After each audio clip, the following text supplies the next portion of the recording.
அடுத்ததாக நர்மதா அவர்கள் மாநில கொள்கை பரப்பு செயலாளர்.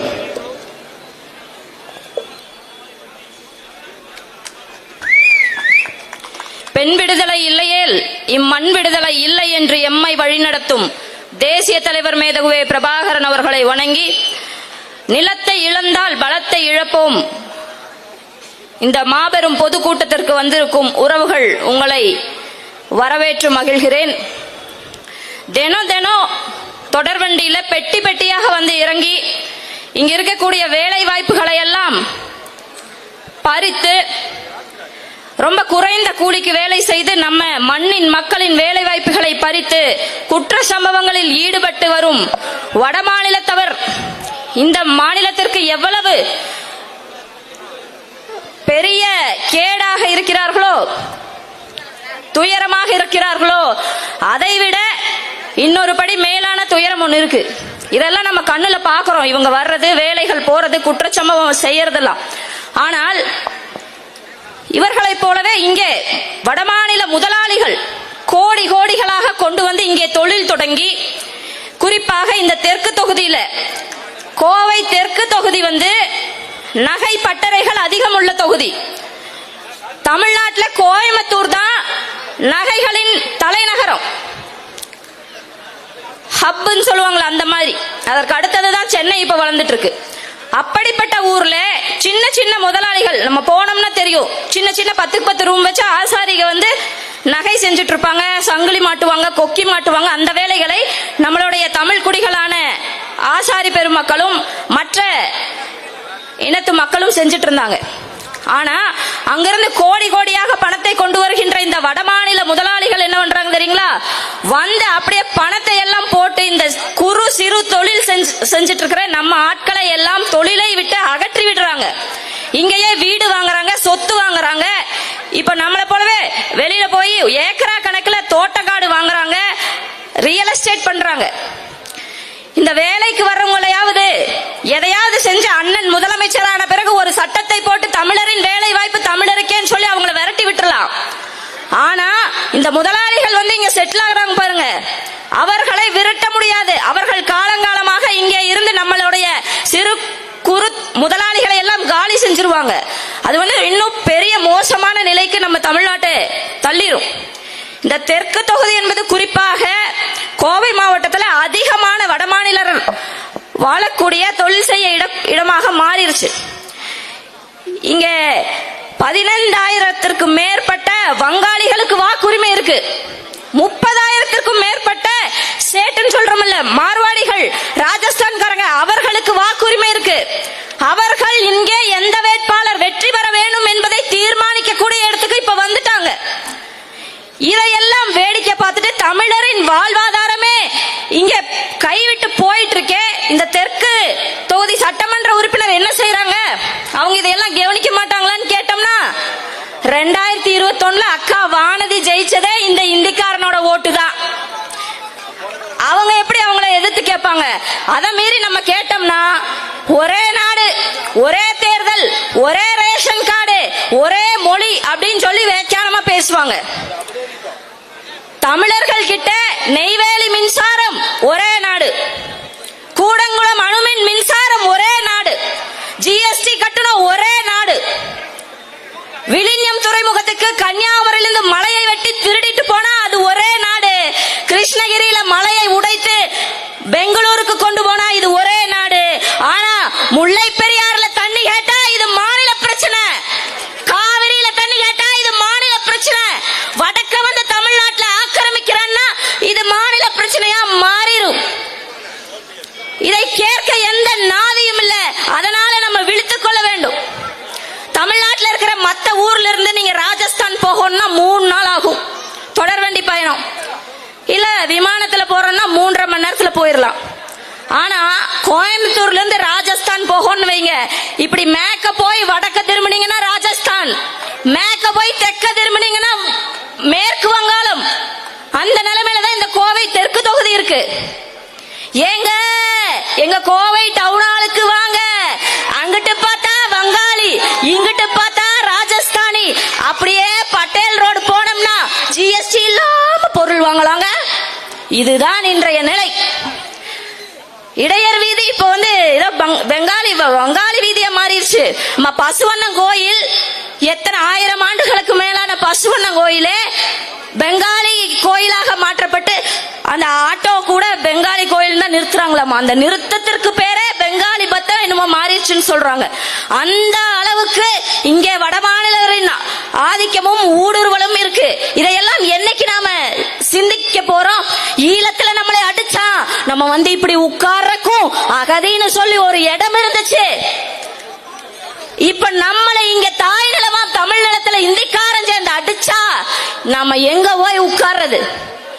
10 ஆண்டு காலமாக நாம் தமிழர் கட்சியும் அண்ணனும் சொல்றாங்க இவங்க ஊடுருவறாங்க, இதுக்கு இன்னர் லைன் பர்மிட் வேணும், இவன் எந்த மாநிலத்திலிருந்து வருகிறான், இவங்க அப்பா வேற என்ன, ஆதார் கார்டு, இவன் முகவரி என்ன, எல்லாத்தையும் வாங்குங்க, ஒரு டேட்டா பேஸ் வைங்க, இன்னர் லைன் பர்மிட் கொடுத்தால் ஒரு வருடத்திற்கு வருடம் அதை புதுப்பிக்க வேண்டும். அப்ப அவன் யாரு, அவன் மனைவி இருக்கா, அவன் குழந்தை இருக்கா அப்படின்னு பட்டியல் இருக்கும். இது வந்து திறந்த வீடு மாதிரி ஆயிடுச்சு. ஒரு திறந்த வீட்டுக்குள்ள நாய் வெறி கொண்டு போனா என்ன செய்யும்? எல்லாத்தையும் இழுத்து தள்ளி போட்டு பிச்சு எடுத்துட்டு வரும். அந்த மாதிரிதான் வடமாநிலத்தவர் இன்னைக்கு தமிழ்நாட்டுக்குள்ள பூந்து எது கிடைக்குதோ எடுக்கிறான், எது கிடைக்குதோ எடுக்கிறான், கொலை செய்யறான், ஒரு பவுன் தங்கச்சங்கிலிக்கு கொலை செய்யறான். இதையெல்லாம் மாற்றணும். ஒரு 10 நாளைக்கு முன்னாடி திருவள்ளூர்ல காவல்துறை மேலேயே கள்ள தூக்கி வீசுறாங்க. அப்ப இவனை எல்லாம் எப்படி இங்க வச்சுக்க முடியும்? ஒரு பெண்கள் தெருவில் நடந்து போக முடியல, பாலியல் வன்கொடுமை செய்யறான். இதையெல்லாம் பார்த்துட்டு சும்மா வேடிக்கை பார்த்துட்டு இருக்கு. சரி, பாரதிய ஜனதா தான் இந்த தொகுதி சட்டமன்ற உறுப்பினர், சரி அவங்க தேசிய கட்சி, அவங்க தேசியம் தான் பேசுவாங்க. இப்ப சிபி ராதாகிருஷ்ணன் அவர்களை ஒரு தமிழரை நாங்கள் துணை ஜனாதிபதி ஆக்கி விட்டுருக்கோம், ஒரு தமிழரை துணை ஜனாதிபதி ஆக்கி விட்டுருக்கோம் பேசுறாங்க. 2026க்கான வாக்கு பிச்சை எடுக்கிறதுக்கு. அதே கார்த்திகேய பாண்டியன் ஒடிசாவில் போட்டியிட்டப்போ ஒரு தமிழரை நீங்கள் முதல்வர் ஆக்கலாமா, ஒரு தமிழரை வெல்ல வைக்கலாமான்னு கேட்டது இதே பாரதிய ஜனதா. அப்போ அங்க ஒரு நாடகம், இங்க ஒரு நாடகம். இதை நம்ம புரிஞ்சுக்கணும். தேசிய கட்சி அப்படிதான் இருக்கும். இங்க இருக்கிற திராவிட கட்சி தமிழ் தமிழ் தமிழர் விடுதலை அப்படி இப்படின்னு பேசி மொழி போர்ல தமிழுக்காக செத்தவன் 98 விழுக்காடு தமிழன். ஆனால் அதனோட ஆதாயத்தை எல்லாம் பற்றி கொண்டு ஆட்சி அமைத்தது திருட்டு திமுக.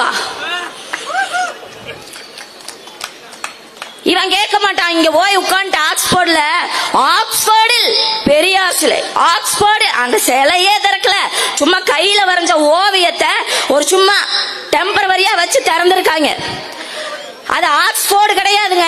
இப்ப ஆக்ஸ்போர்டுங்கிற ஒரு நகரம் 1327 சதுர அடி கொண்ட ஒரு நகரம் வைங்களேன். அங்க வந்து கல்வி மையங்கள், ஆக்ஸ்போர்ட் பல்கலைக்கழகம் இப்படி இருக்கு. எப்படி அண்ணா பல்கலைக்கழகத்தின் கீழே 96 கல்லூரிகள் இயங்குதோ அதே போல ஆக்ஸ்போர்ட் பல்கலைக்கழகத்தின் கீழே 43 கல்லூரிகள் இயங்குது. அந்த 43 கல்லூரியில 30 கல்லூரி தன்னாட்சி அட்டானமஸ். ஆக்ஸ்போர்டோட நிதியும் கிடையாது, நிர்வாகம் கிடையாது அவங்களுக்கு. அப்படிப்பட்ட செயின்ட் ஆண்டனிஸ்ங்கிற ஒரு கல்லூரியில ஒரு சின்ன அரங்குல வச்சு தென்னிந்தியாவில் சமூக நீதிங்கிற தலைப்புல இந்த சிலையை திறந்திருக்காங்க. அதுக்கு வந்து நம்ம முதலமைச்சர் போயிருக்கிறாரு. தென்னிந்தியாவிலேயே இவர் மட்டும்தான் சமூக நீதிய நட்டாரா? பதில் இல்ல. ஈரோட்ல இருந்து குப்பைய பொறுக்கிட்டு போய் நீ ஆக்ஸ்போர்டு வளாகத்துல போட்டிருக்க. இதையெல்லாம் நம்பணும். நம்மள நம்ப வச்சது இத்தனை ஆண்டு காலங்கள் தமிழர்களை நம்ப வச்சு ஏமாற்றிட்டு இருந்தாங்க. இன்னைக்கு நாம் தமிழர் கட்சி வந்து அடி அடி நடிச்சதுல பெரியார் பிம்பம் உடைஞ்சிருச்சு, தூக்கிட்டு அங்க ஓடிட்டாங்க. பிறப்பொக்கும் எல்லா உயிர்க்கும்னு சொன்ன வள்ளுவத்தை நீங்க சமூக நீதியில் அங்க பேசக்கூடாதா? எல்லா உயிர்களும் வளமாக வாழ வேண்டும் நினைச்ச அருட்பெருஞ்சோதி வள்ளலார் அவர்களுடைய கருத்துக்கள் அங்க சமூக நீதிக்கு கொண்டு போய் பேசக்கூடாதா? சாதிகள் இல்லையடி பாப்பான்னு பாடின பாரதியாரை அங்க கொண்டு போய் கொண்டாடக்கூடாதா? இவர்களை எல்லாம் விட்டு போட்டு சமூக நீதி இல்ல, பெண்ணடிமையை வந்து இவர் எதுக்காக பெண்ணடிமைக்கு இவர் நின்னதும் இல்ல, கோயில் நுழைவு எல்லாமே போய் பித்தலாட்டம், பெருசா ஒரு பிம்பத்தை கட்டி வச்சிட்டு இருக்காங்க. அதை நாம் உடை தெரிந்தோம். அதை கொண்டு போய் அங்க வச்சு பொம்மை காட்டிட்டு இருக்காங்க. இந்த திருட்டுத்தனத்தை நாம் எல்லோரும் புரிந்து கொண்டு வரப்போற தேர்தல்ல யார் மக்களுக்கானவர், மண்ணுக்கானவர், யாரு இந்த தமிழ்நாட்டு மக்களின் நலன் கருதி போட்டிடுறாங்களோ அவங்களுக்கு நீங்க வாக்கு செலுத்தணும். நாம வடவர்களின் வருகை இங்கே பெரிய பிரச்சனை உருவாக்கும் சொல்லும்போது நம்மள அங்கே மரங்கனில் மாநாடு நடத்தும் போது நம்மள சிரிச்சான். 2 நாள்ல செய்தித்தாள்ல வந்துச்சு, 10 மரங்களை நட்டால் மதிப்பெண்கள் வழங்கப்படும். நம்ம அண்ணன் சொன்னதையே செய்தித்தாள்ல வருது. பள்ளி கல்வித்துறை அமைச்சர் அறிவிக்கிறாரு. இதே ஆடு மாடுகள் மாநாடுல, ஆடு மாடுகளுக்கெல்லாம் மாநாடா? இவர்கிட்ட இவர் பேசுறத கேட்க ஆள் இல்ல, அதனால மாடுகளை வைத்து மாநாடு. நாங்க மாடுகளை வச்சு மாநாடு போட்டா கூட ஒரு ஒழுங்கோட அழகா மாநாடு முடிகிற வரைக்கும் அந்த மாடுகள் நல்ல முறையில நின்னு கூட்ட முடிகிற வரைக்கும் அதுங்க சப்போர்ட் பண்ணிச்சுங்க. மத்த மாதிரி என்ன மறந்தத்திட்டு இருக்கிற ஆளுகள் நினைச்சிட்டு இருக்கீங்களா? அதே இது மாநாடு, மாடுகளின் மாநாடு முடிஞ்ச 2வது நாள் ஒரு ஆங்கில பத்திரிகை செய்தித்தாள்ல வருது, அமெரிக்காவிலிருந்து பால் மற்றும் பால் பொருட்கள் இந்தியாவில நாங்கள் சப்ளை பண்றதுக்காக இந்திய அரசிடம் அவங்க ஒரு விண்ணப்பம் போட்டிருக்காங்க.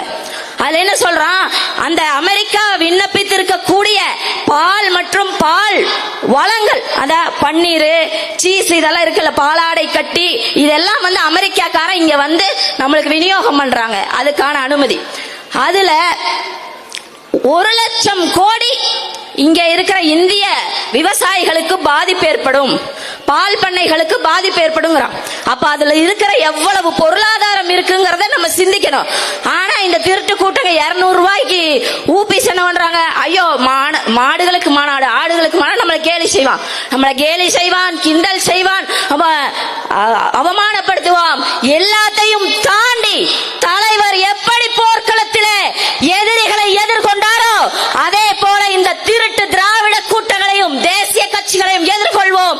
2026 அண்ணனை அரியணை ஏற்றுவோம். 2026 படைப்போம் புதிய அரசியல் வரலாறு. நன்றி, வணக்கம். நாம் தமிழர். மகளிர்